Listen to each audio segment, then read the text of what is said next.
ऊन की मंडी बीकानेर के अंदर जो आपने स्वागत सत्कार किया, अध्यक्ष जी और पूरी टीम। जब हम बच्चे हुआ करते थे तब बीकानेर की ऊन मंडी की चर्चा सुना करते थे, बहुत पुरानी ऊन मंडी है। सबसे पहले तो मैं देरी से आपको नहीं चाहा, उसके समाप्रार्थियों अकेला व्यक्ति और राजस्थान के अंदर हर व्यक्ति से बात भी करता हूँ, काम भी करने का प्रयास करता हूँ। सरकारों से संघर्ष भी आपने देखा, जयपुर में स्टेट सरकार से, दिल्ली में मोदी की सरकार से झगड़ा और काम भी करवाना, प्रयास करना, हर जगह उपस्थित रहना।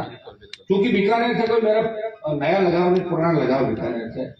मैं तो परिवार के मेरे भाई वगैरह बीकानेर के अंदर पड़े थे, रिश्ता बीकानेर जिले से नजदीकी जिला है। और जब भी मैंने हुंकार ललकार भरी, इस जिले के जवानों ने, किसानों ने, और चूंकि व्यापारी वर्ग के नाम से अगर किसान कौम कहीं जानी जाती थी तो बीकानेर का किसानी व्यापारी के रूप में जाना जाता था। जो कृषि मंडी हो, ऊन मंडी हो, आप व्यापार के अंदर आप लोग बहुत आगे थे हम लोगों से, इस समाज से मैं आता हूँ। आपने हमेशा मेरा सहयोग रखा। बीकानेर के अंदर मुझे याद है जब रिकॉर्ड तोड़ बड़ी हुंकार लगी हुई थी, उस समय भी लाखों की संख्या के अंदर आप लोगों ने हर तरीके से मदद करी। और आज भी हनुमान बेनीवाल को एक नई ऊर्जा इस बीकानेर जिले से समय समय पे किसान के बेटे, किसान और जो समाज का अग्रणी तबका है, वो हमेशा इस बात के लिए मुझे प्रेरित करता है, हनुमान जी आगे बढ़ो, हिम्मत मत हारना। और ये सही है कि जो मैंने हिम्मत राजस्थान के अंदर दिखाई, काश ये हिम्मत आज से 50 साल पहले अगर हमारे नेता मजबूती से दिखा देते तो राजस्थान की तस्वीर तकदीर और होती। ये राजस्थान जिसकी कल्पना नहीं कर सकते, यही राजस्थान था।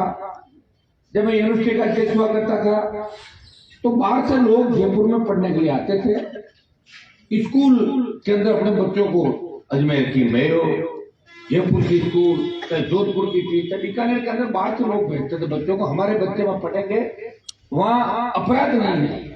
राजस्थान बहुत शांत इलाका है। और दुर्भाग्य से देखिए 20 साल हम कहां चले। आज हम सुरक्षित नहीं। आज छोटी छोटी बातों पर जो हालात इस स्टेट के अंदर बने, कौन जिम्मेदार है इसके लिए? कोई किसी को जिम्मेदारी लेनी पड़ी। अपने आप तो हालात खराब हुए नहीं। हमारे पहले के नेताओं की सोच थी, अगर सिंचाई का पानी आ जाता बीकानेर के अंदर, आपका पड़ोस का हनुमानगढ़ गया जिला आबाद हो गए। बीकानेर, नागौर, आपका सारे इलाके देखिए, जोधपुर, बाड़मेर से शेखावाटी, हमारे पीने का पानी कितने हैं।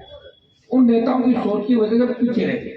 अब देखो, जो पीछे रह गए एकदम से आगे नहीं आ सकते, लेकिन इसके साथ साथ जो हमें पढ़ने का तो अवसर मिलना चाहिए, वो भी हमें नहीं सिखाया गया। हमें बच्चों को पढ़ा लिखा के आगे लाना।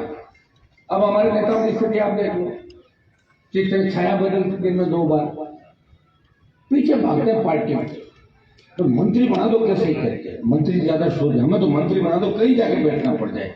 आप बताइए, इस परिस्थिति में देश में एक नौजवान लड़ रहा है जिसने मोदी की परोसी हुई थाली को ठोकर मारी। जब देश के किसान तकलीफ में थे, हरियाणा यूपी के किसान मेरे पास आए, उन्होंने मुझे एक ही बात कही, सलमान जी आपसे बड़ी उम्मीद है, आप दिल्ली आ गए, किसानों को भला कर दो, लोग आपको याद रखेंगे, छोड़ो आप एनडीए को और किसान को उनका नाम रोशन कर दो।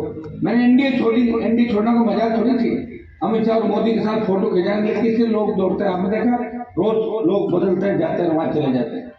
किसान कौम का सम्मान बढ़ाने के लिए देश का एक सांसद सड़क पर बैठा 70 दिन तक, और किसानों के बिल वापिस हुए। राजस्थान में आंदोलन नहीं था, जयपुर दिल्ली का राष्ट्रीय राजमार्ग जाम किया, इस आंदोलन को हवा दी देश के अंदर। अब आप देखिए, दूसरा सेना को ठेके में दे दिया, कोई नेता नहीं बोल रहा। एक व्यक्ति लाइन खराब कर देते झंडा लेके। बिहार यूपी में जब ट्रेनों को आग लगाई नौजवानों ने, तब मैंने पहले दिन बयान दिया, हम लोकतांत्रिक तरीके से इस अग्निपथ योजना का विरोध करेंगे। मैं धन्यवाद दूंगा राजस्थान के नौजवानों का कि उन्होंने मेरी बात का सम्मान रखा। एक भी घटना घट नहीं। बाड़मेर के अंदर एक बच्चे चले गए थे, कोई ट्रेन का आ गया तो मोबाइल से बात करा, मेरे कहा सर जो ट्रेन से कह रहे हैं हम तो मानेंगे नहीं। अरे मैंने कहा भैया, ट्रेन जलाने को बड़ा नहीं होता, मुकदमे दर्ज हो जाएंगे, परेशान हो जाओगे, आप आ जाओ वापस। मोबाइल से बात कर उन्होंने मेरा कहना मान लिया। 2 लाख जवानों की रैली जोधपुर के अंदर करके मोदी को संदेश दिया कि प्रधानमंत्री जी, आप किसानों के मामले में जो हार हुई, उस हार का बदला लेने के लिए सेना को ठेके में दे रहे हो, जहाँ किसान के बेटे सबसे ज्यादा इस बॉर्डर की रखवाली करते हैं, साधक दे रहे हैं। हम थकने वाले नहीं है, आपको फिर एक बार झुकाएंगे। और बाद में लोकसभा के संकट करा तो मजबूती से इस अग्निपथ को वापस लेने की बात अगर देश में किसी एमपी ने उठाई, वो नागौर के साथ साथ में आपके भाई ने पुरजोर तरीके से जवानों की बात को दिल्ली का जो भारत प्लेटफॉर्म तो उस पर रखा। आज आप देख लें, 3 विधायक के मेरे विधानसभा में हमेशा कोई सा भी मामला हो, ऐसे मामले में आते हैं जहाँ कांग्रेस बीजेपी हाथ मिला लेती। परिवहन घोटाले के अंदर परिवहन मंत्री की अगर जांच करा तो जेल में मिलता है, पहले जो परिवहन मंत्री था यहाँ पे। 3 विधायक बोले आरोपी थे, बीजेपी चुप हो गई, अग्रिम पंक्ति चुप, बीजेपी चुप। महेश जोशी का मामला आया, बीजेपी चुप, क्योंकि महेश जोशी के कामकाज कांग्रेस के नेताओं बीजेपी के नेताओं के साथ पार्टनरशिप में धंधे चल रहे हैं। कौन बोले? राष्ट्रीय लोकतांत्रिक पार्टी। ओबीसी का मामला है, कौन बोले? बाहर तो भाषण देते हैं ना लोग कि हम ओबीसी की विसंगति दूर कर देंगे, लेकिन जब बोलने का मौका है तब अंदर कहते हम बोल नहीं पाएंगे। राष्ट्रीय लोकतांत्रिक पार्टी जो कहती है वो करती है। और मेरी एक आदत है, बड़ी पंचायती में नहीं करता, और मुझे जहाँ याद किया जाता है वहां निश्चित रूप से आगे खड़ा भी होता हूँ, प्रयास भी करता हूँ और जीत दिला के ही जाता हूँ। समय लग सकता है, हनुमान केवल अपनी बात से पीछे नहीं हटता, और कोई अपना काम करे मुझे बुलाए नहीं तो मैं वैसे ही मदद करूंगा उसकी। तो जरूरी नहीं मेरे खाते की लड़ाई नहीं, कोई दूसरा लड़ाई लड़े और नंबर मैं लेना चाहूँ, मेरी आदत नहीं। हो सकता है कई लोगों की बात की तकलीफ भी होगी, लेकिन आप देख रहे हैं 5-5 लाख की रैलियां बड़े आंदोलन राजस्थान के अंदर किए, लेकिन मजा है कोई लाठी गोली मेरे आंदोलन या मेरी रैली के अंदर के चलिए। भगवान की इतनी कृपा रही कि एक छोटी सी घटना भी राजस्थान के अंदर, इस देश के अंदर हमने नहीं घटने दी। छोटे भाई जो मेरे साथ घूम रहे हैं, लोग पहले ये कहते थे कि हनुमान के बाद तो लड़के घूमते हैं, हनुमान तो लड़कों को बिगाड़ देगा। बिगाड़ा नहीं। जब देश के जवानों पर संकट आया, जब सेना को ठेके पे दिया, तो इस देश के अंदर एक एमपी बोला जवानों के लिए, नागौर का सांसद था, जिसे मैं छोटे भाइयों के लिए मोदी के मुकाबले की खाड़ी और इस आंदोलन को दोबारा नए सिरे से करने के लिए वो कटिबद्ध और वचन दिया कि मैं मेरे भाइयों को न्याय दिलाऊंगा। छोटी लड़ाई नहीं, बहुत बड़ी लड़ाई। और मुझे आज ऊन मंडी के अंदर आके ऐसा लगा कि 23 के अंदर बीकानेर का मेरा 3रा कार्यक्रम है अभी पिछले 15 दिन के अंदर, और जबरदस्त उत्साह, जोश, जवान, किसान और तमाम जो लोग हैं व्यापारी उनके अंदर है। अब इसको आप अगर आशीर्वाद देखिए, लोकतंत्र के अंदर आप कितनी भीड़ कर लो, भीड़ से सरकार को झुकाने नहीं तो कलम की ताकत हो, अपने लोगों को भला करो। तो कलम की ताकत कैसे आई? कलम की ताकत ऐसे आएगी, नागौर, जोधपुर, बाड़मेर चलते बीकानेर, गन्नार, हनुमानगढ़, चूरू, सीकर, झुंझुनू, अजमेर, भीलवाड़ा, चित्तौड़, फिर आप आ जाओ टोंक, भरतपुर, जयपुर, अलवर, करौली। तो यहाँ मदद कर दो सारे लोग। वोट तो वैसे ही डालते हैं, 70 साल में वोट नहीं देगा हम लोगों ने। एक बार कांग्रेस, एक बार बीजेपी को डालती है वोट, पता नहीं कौन कौन सी, कोई हरियाणा की पार्टी आई, कोई यूपी की आई, कोई दिल्ली की आई। आपके भाई ने तो खुद की आपकी पार्टी बनाई, इसका रिमोट कंट्रोल यहाँ के जवानों और किसानों का आपके अंदर है। एक बार मजबूती से मदद कर दो, आपको एहसास हो जाएगा कि सरकार कुछ भी कर सकती है। वोट के अंदर इतनी ताकत है कि सारी व्यवस्था आप खुद ठीक कर दोगे। ये ताकत कब आएगी? जब आपका मुखिया मजबूत होगा, आप अगर सरकार के आसपास के घेरे के अंदर हो जाओगे। मैंने पिछली बार एक बयान नहीं देखा उस सरकार के समय, पिछला जब वोट था, मैंने कहा भाई मेरा तो कुछ हो नहीं रहा है, मैं तो राजस्थान को बचाने के लिए फ्री बिजली, टोल मुक्त राजस्थान, कर्ज माफी की बात कर रहा हूँ, जवानों को रोजगार की बात कर रहा हूँ। मैं पार्टी बनाई, आप लोगों के लिए प्रयास किया, और मैंने कहा अगर मजबूत दूल्हा मिले तो मैं बाराती में बन जाऊंगा। ये कहा थी मैंने पिछली बार, आपने सुना होगा।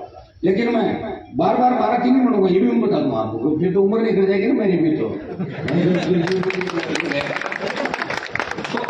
ये मेरे बयान थे पिछली बार। और आपने एक चीज देखी होगी, बिना वजह राजस्थान में अच्छे व्यक्तियों को राजनीति में भी, चाहे वो कांग्रेस बीजेपी कहीं भी होगा, मैंने कभी किसी व्यक्ति को परेशान नहीं किया, चला उनका ध्यान रखता हूँ, मान सम्मान करता हूँ, हर काम करता हूँ। मैं नौजवानों को एक बात हमेशा कहता हूँ, इनके अंदर जोश है, जोश के अंदर भोत भी रखना है। मैं हमेशा कहता हूँ कि अपने बड़ी कार्यक्रम होती है क्या जोश के अंदर चलते हैं मुझे लेकर। कई बार बूढ़े बुजुर्ग कहते हैं कि ऊपर पड़ा होकर क्या हमारे लाभ क्या करो आप लोग। तो मैं कहता हूँ अपने तरीके से काम करो, कि खाली जवानों से बदलाव नहीं होगा, जवानों के साथ साथ बुजुर्गों के आशीर्वाद की भी आवश्यकता है। और आजकल तो जवान की वजह उम्र की परिभाषा बदल गई। पहले जवान मानते थे, कितने साल का मानते थे पहले जवान? 50-55 साल। लेकिन जब से वसुंधरा आई है, ये 70 साल की कैरी में जवान और सारी जवान हो गए। तो जवान की परिभाषा बदली, तो अब 70 साल वाले भी हमारे भाई जवान है, उन सबसे मैं आह्वान करूंगा कि अपन सब जवान मिलके इस राजस्थान में बदलाव करेंगे। बदलाव एक बार करते हो सारी समस्या होती है। सड़क की जो बात आपने कही है, ये कल ही सोमवार को इस मामले में बात करके जल्दी से जल्दी इस सड़क निर्माण का काम चालू हो। हमारी मंडियां, जिनको सरकार एक एक करके मंडियों को खत्म करना में तुली हुई सरकार, हर जगह आप देखिए मंडी का खुद का बजट हुआ करता था, मंडियां गांव को जोड़ा करती थी, कहाँ गई बताओ? मंडियों में जो बजट आता है वो तो सरकार का एक मंत्री है, सरकार चाहती है एक जगह सारा बजट इकट्ठा कर लिया जाता है, एक मंत्री अपने इलाके में लगा लेता है। पावरफुल नेता सारा बीकानेर का बजट कोई कोटा का नेता ले जाएगा, बीकानेर का बजट कोई और नेता ले जाएगा, क्योंकि हमारे जनप्रतिनिधि कमजोर हो गए, उनको ध्यान ही नहीं है। और कमजोर क्या हो गए? ज्यादा से जनप्रतिनिधि बिजनेसमैन हो गए, बिजनेस कर रहे हैं। अरे बिजनेस तो वैसे ही कर लो, कौन मना करता है? बिजनेस करने के लिए राजनीति मानने की आवश्यकता नहीं है। व्यापारी कौन से राजनीति में सारे मुझे बताओ। और देश के अंदर जितनी भी क्रांतियां हुई, देश में जितने भी बदलाव हुए, हमारे लोगों ने प्रयास जरूर किए उसमें, लेकिन लास्ट लड़ाई हम लोगों ने लड़ी। सेमीफाइनल मुकाबला लड़ा और फाइनल नहीं लड़ा तो इसका परिणाम हमें भुगतना पड़ा। मैं आपको आह्वान करूंगा कि 23 की फाइनल लड़ाई करें, आप लोग मजबूत से मदद करें। हो सकता है कि सारे लोग मुझे नहीं मानते, सारे लोग तो भगवान को भी नहीं मानते, अलग अलग उनके देवता होते हैं सब लोगों के, लेकिन मुझे आप देख रहे हो अभी सोशल मीडिया का जमाना, अब बातों से काम नहीं चलता। पहले एक जमाना होता था कि नेता दिल्ली में सो जाते थे और गांव में मैसेज करते हैं कि मैं लोकसभा में कुर्सी फेंक दी, मैं टेबल उठा फेंक दी, यहाँ फेंक दी। कहाँ फेंक दी भाई? जो लोकसभा में आपको पता है टेबल कुर्सी बेल्डिंग और सारी कैसे होती है, पकड़ सकता हूँ। लेकिन गोली बाड़ी जनता को बरगलाने के लिए कोई दिल्ली आता नहीं था, कोई गलती चला भी जाता, साइड की जाओ अभी भगा देता हूँ। एक मैं हूँ, आपको दिल्ली लेके जा रहा हूँ, ट्रेन में जाता हूँ, आ जाओ चढ़ जाओ ट्रेन में, दिल्ली उतरती है तो ये भी नहीं करती कि ले नहीं है, हम बता तो रहा हूँ, आ जाओ हवाई जहाज चलो, हेलीकॉप्टर में घुमा रहा हूँ आपको। लेकिन साथ साथ ये भी ध्यान रखना कि हनुमान बेनीवाल पे कभी कोई दाग नहीं लगे। कोई ये नहीं कहते कि किसान का बेटा चोरियां कर रहा है, ये दाग मेरे ऊपर नहीं लगा। पार्टी भी बनाई, 49 जगह हेलीकॉप्टर भी उतारा, प्रयास भी किया, मोदी अमित शाह की सत्ता छोड़ी और गहलोत वसुंधरा का भी दिमाग राजस्थान में ठीक किया। एक बेटे को आया और दूसरे को उठा के बाहर फेंक दिया राजस्थान, और प्रयास वो कभी नहीं रही। अब सारे ऐसा है, यहाँ हर आदमी मेरे से नाराज है। हनुमान जी हमारे इलाके में क्यों घूम रहे हैं? इसलिए घूम रहा हूँ कि आप कमजोर पड़ गए, इसलिए मुझे आना पड़ा है। आप करो ताकत से घूमो, आप लोग ताकतवर बनो। मैं तो आपको अपनी ताकत याद दिलाना आ रहा हूँ। मुझे कौन से चुनाव लड़ना है हर जगह से? मैं तो मेरी सीट से चुनाव लड़ रहा हूँ, किसी को डिस्टर्ब भी नहीं कर रहा हूँ। लेकिन मैं चाहता हूँ कि एक व्यक्ति बदलाव की शुरुआत कर सकता है। बदलाव जब होगा जब बीकानेर से भी ताकतवर नेता मिलेंगे, गंगानगर हनुमानगढ़ से भी एक मैं कह रहा हूँ एक जिले में एक ताकतवर नेता हो जाए ना, एक संभाग में एक ताकतवर नेता हो जाए। मजा है सरकारों की कि किसानों को तकलीफ दे दे। आज हमारी छोटी छोटी चीजों में किसी तकलीफ नहीं। आप बताइए कहाँ है सिस्टम? सिस्टम तो खत्म हो गया, इसको ठीक कौन करेगा? हमें ही करना।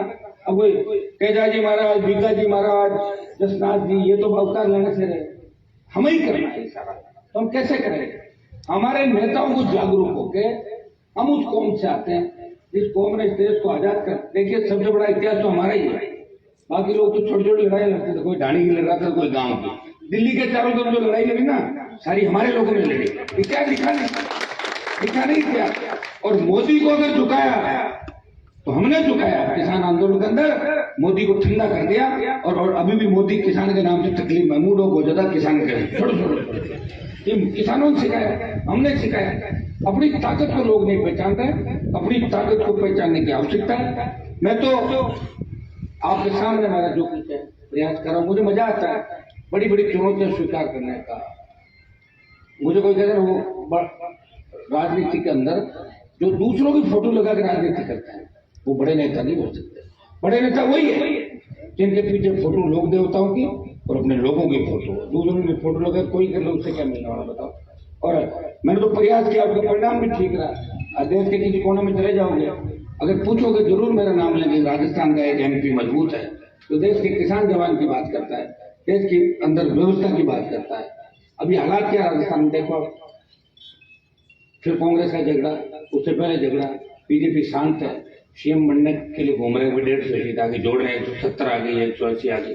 अब वसुंधरा जी आ रही है, अरे 2.5-3 साल बाद कोई बैठना है क्या? आज से पहले बताओ, 2.5 साल बाद कोई बैठना गया क्या? ज्यादा से ज्यादा क्या होता है, 12 दिन, एक त्योहार तक जाते लोग। 2.5 साल बाद उनके घर में तो किसी की शादी हो गई, किसी के घर में 100 मणि हो गई, तो भी जा रहे हैं उनको दुख याद दिलाना है। अरे उसकी तो भूलें क्यों घूम रही फालतू में, तंग कर। तो भाई ये हालात है राजस्थान के। आप देखो वसुंधरा जी बीकानेर यही था, तुम्हें याद आई तो नहीं बीकानेर की 4 साल के में किन तकलीफों में बीकानेर गुजरा, किन तकलीफों के अंदर ऑक्सीजन सिलेंडर दबाव में, प्रीमियम के अंदर हमारे बच्चों ने तभी तोड़ा। कहाँ गई वसुंधरा उस समय? कहाँ गए थे लोग? दूसरे लोग कहाँ गए थे? छुप गए थे कोरोना के डर से। तो अब आपके बुलाने के लोग तो माना क्यों? तो 2.5 साल 3 साल 4 साल पहले जो भी मरे उनकी लिस्ट बना लो और लिस्ट बना के वहां उतर जाओ। मैं सोच, अरे वो परिवार तो दुखी तुम इस बात से कि मरे हुए 4 साल हो गए, हम तो भूले फिर याद दिलाना है, तकलीफ हो। ऐसे हमारे नागौर में नेता एक जगह फोन कर रहे थे तो कोई बढ़िया कोई मौका ना तो बताना, बोलो हुआ तो नहीं, आपको तो मार देगा। बात भी क्या करें, क्या आना चाहते हैं साहब, ये आना चाहते हैं, कोई बढ़िया अगर मौका हो तो बताओ, तो बोलो हुए तो कोई ठेको तुमको देर मारता कोई नहीं। नेताओं की औकात देखो क्या होती है। और बात तो गिन आ रही है राजनीति, लेकिन करूँ क्या, राजनीति करनी पड़ेगी। अब ये तो नहीं भी एकदम से मैं कोई दूसरे उसमें चला जाऊँ, आजकल हर जगह कंपटीशन है। पहले तो लोग क्या करते थे, छोड़ के संन्यास ले लेते थे। क्या करते थे, जब आदमी दाप जाता था क्या करता था पहले, साधु। आजकल तो वहां बहुत बड़ा कंपटीशन है साधु, वहां तो कोई मतलब ही नहीं लगेगा भी नहीं। तो मैं आपको इतना ही संदेश दूंगा कि बीकानेर के अंदर आपको इस बार मजबूती दिखानी है। मैं तो मेरे बीकानेर के संभाग के गंगा हनुमान के तमाम नेताओं से, मेरे भाइयों से अपील करता हूँ कि उठो, अपनी ताकत को पहचानो, पीछे घूमने की आवश्यकता नहीं है। जो ताकत दिखाएगा लोग उसके पीछे हो जाएंगे। मैं टिकट की लाइन में खड़ा था 2003 के अंदर, वसुंधरा ने मेरी टिकट काटी और यही अनुमान बेनीवाल बीजेपी से गठबंधन करता है और वसुंधरा को कार्यालय के अंदर ही घोषणा करा, उसको बाहर बिठाओ, मैं अंदर तब करूंगा, और किया मैंने गठबंधन। वसुंधरा को नहीं करता। तो जब जनता की ताकत जिसके पीछे होती है, लोग जिसके पीछे होते हैं, तेजा जी महाराज की कृपा मेरे साथ है, तो आपने देखा होगा बदलाव की शुरुआत करी। बड़ी पंचायतें में नहीं करता, हरियाणा में चुनाव में नहीं जाता, यूपी में नहीं जाता मेरे भाइयों को डिस्टर्ब करने के, लेकिन सारे आएंगे टीवी से, उनका तो काम है। वो कोई कहीं से लेके आएगा, कोई कहीं से लेकर, उनको तो 5, 50, 100 जो भी है, लेकिन मैं मेरा धर्म निभाऊंगा, मैं प्रयास करूंगा। मेरे लोगों के खिलाफ मैं उनको तकलीफ देना, हरियाणा यूपी या दिल्ली के अंदर कभी नहीं गया। 23 की लड़ाई हमारी राजस्थान की है। अगर इस सेमीफाइनल के अंदर हमारी जीत होती है तो 24 के फाइनल के अंदर देखेंगे, और सेमीफाइनल में हार गए तो भी आपको पूछ के हम तय करेंगे। वैसे मैं सारे काम आपको पूछ के ही करता हूँ, अपने मन से कभी नहीं करता। नौजवानों ने कहा कि मोदी से गठबंधन करो, कर लिया मैंने गठबंधन। लोगों ने कहा छोड़ दो, छोड़ दिया गठबंधन। लोगों ने कहा छोड़ो वसुंधरा को, छोड़ दिया। गहलोत के बेटे को हरा दिया, उस अपराधी को पकड़ो, पकड़वा दिया, उसका ये कराओ, करा दिया। आपके लिए तो लड़ रहा हूँ, मेरी खुद की तो कोई लड़ाई नहीं है। मेरी लड़ाई तो जब हो कि मेरा कोई बहुत बड़ा बिजनेस कर लूँ, पद ले लूँ, ये कर लूँ, विदेश यात्राएं करूँ, उस काम से तो बहुत दूर रहा हूँ।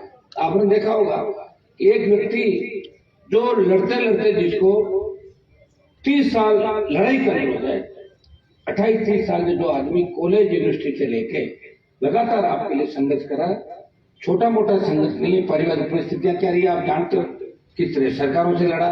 मेरे ही समाज के कितने बड़े बड़े नेता थे जिनके नाम पर डंका बजता था, घर से फरमान जारी करते थे, उनसे लड़ा, अपराधियों से लड़ा, गरीबी से लड़ा। अभी भी क्या आर्थिक स्थिति हमारी आप जानते हो। पार्टी चला रहा हूँ, पार्टी बना के एक मैसेज दिया, नौजवान नेता तैयार किए, और एक हमेशा एक स्पीच देता हूँ कि मैं आपस में नहीं लड़ना है। किसान के बेटे हैं, एक दूसरे को अगर मारेंगे तो संख्या कम हो जाएगी। एक प्रण कर लें, एक दूसरे को मारेंगे नहीं जान से। एक प्रण ये करें, छोटी मोटी बात तो राजीनामा करा देंगे 2 दिन में, कोई जरूरी है क्या मर्डर ही करना है, ये नहीं करना। और दूसरा देखिए, राजस्थान में 2 ही जाति आपस में मरती, जाट और गुर्जर, ये एक दूसरे को मार देते हैं जान से। बाकी जातियों में बहुत कम रेयर केस कहीं हो जाते हैं। इस चीज का हमें सोचना होगा। दूसरा, नशे की प्रवृत्ति से हमें दूर रहना है। बच्चे इधर नागौर, बीकानेर, ये जो इलाका है सारे, इसमें एक एमडी पता नहीं नए नए कहां से नशे लेके आते हैं। एक लड़का मुझे कहता है एमडी का नशा ये होता है वो होता है, तो उसमें क्या बोला 2 महीने के अंदर अंदर आदमी फिर हो जाता, छोड़ भी नहीं पाता और खत्म हो जाता, वो क्राइम। तो आज अगर हमारे नौजवान इस तरह नशे का आदी हो जाएंगे। हमारे नौजवान जिनसे बहुत बड़ी उम्मीद इस देश को है, हमारा भविष्य अगर ये इस तरह खराब हो जाएगा तो कैसे काम चलेगा, इसका भी आपको ध्यान रखना। नशा एक ही चीज का रखो कि 23 में बड़ा बदलाव राजस्थान के अंदर हमें करना, और 23 से ही नई शुरुआत देश के अंदर होगी। ये भी मैं आपको बता दूं, अभी कितना ही कोई घूम ले, मुझे तो पता है क्या रिजल्ट आने वाला है, जो चुनाव होने वाला है इस साल इस देश के अंदर, उनमें रिजल्ट क्या रहेंगे सीधा सीधा पता लग रहा है। लेकिन राजस्थान बदलाव कर सकता है, और उसमें बीकानेर जिले की अहम भूमिका रहेगी।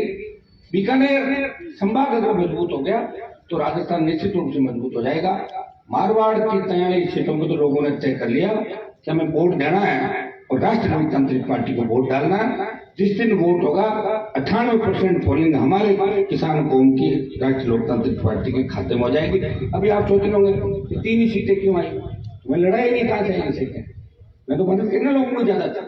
कोई रात को 12 बजे आ गया, कोई 3 बजे आ गया मिलने, अरे साहब मेरी मदद करो मदद करो, मदद में रह गया मैं। लेकिन 23 में चिंता करूंगा राजस्थान की, इन जवानों की, किसानों की, और बिखरते हुए स्टेट की परिस्थितियों की जो बिखर रही है चारों तरफ से, टूट रहा है हमारा राजस्थान। अपराधी या किस तरह गैंगवार की घटनाओं में अंजाम, किस तरह की घटना सीकर में परसों देखो जो बच्चा बड़ा हुआ, लोग दिन दाड़े ले जाना और बाद में उसको छोड़ के भाग जाना, वो भी पीछा किया आप लोगों ने, पुलिस ने, सबका दबाव था, तो बच्चे की जान बची। छोटी छोटी बात, और थे कौन, अपने ही लोग थे, दूसरे छोड़े। अपना आदमी ही अपने को मार सकता है, और दूसरा भी अगर अपने को मारता है तो अपना शामिल होगा। नहीं तो किसी को औकात नहीं कि हमारे व्यक्ति को मारने की हिम्मत राजस्थान और देश के अंदर रखे, अपना आदमी जरूर उनके साथ होगा। ये चीजें आप देख रहे हो सारी। एक आदमी लड़ रहा है, उसे ताकत दो, इतना विश्वास आपको दिलाता हूँ, जो सम्मान आपने दिया उसे ठेस नहीं लगने दूंगा, और इस राजस्थान को विकास करने आयाम दूंगा, नया बदलाव राजस्थान के अंदर करेंगे। बहुत बहुत आपको धन्यवाद।